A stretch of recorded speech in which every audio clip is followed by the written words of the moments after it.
Hello hi नमस्कार जय Jagannath welcome to my mini blog. तो आपण मैंने देखिपे सकाल आरंभ होची मोर श्री जगन्नाथ दर्शन रु मो माँ दिन को दी दिन को थरे ना तुलसी माला करके मो हाथ में पठे दौची।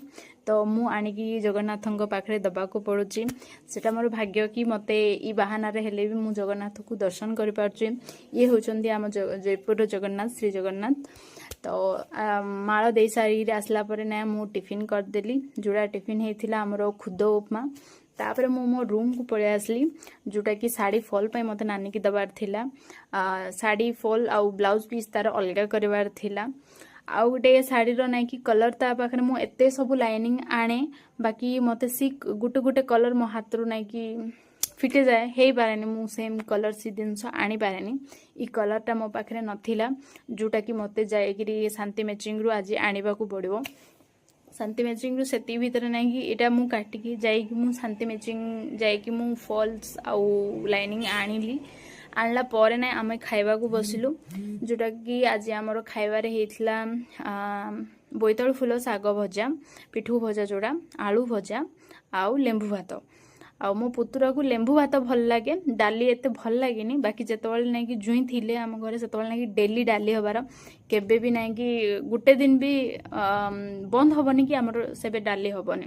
डाली निहाती हब आ गोटे पिठू भजा निहाती हब नॉर्मल तरकारी गोटे हब ई तीनटा तरकारी निहाती हब।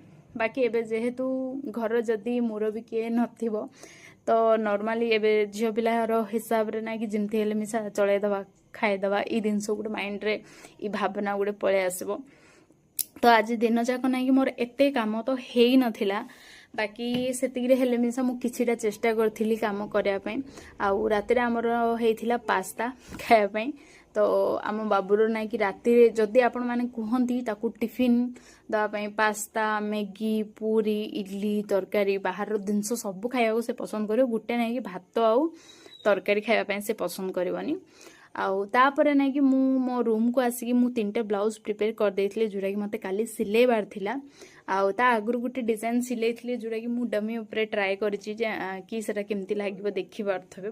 बाकी मते ई डिजाइन टा टिके पर्सनली भल लागे डिजाइन टा।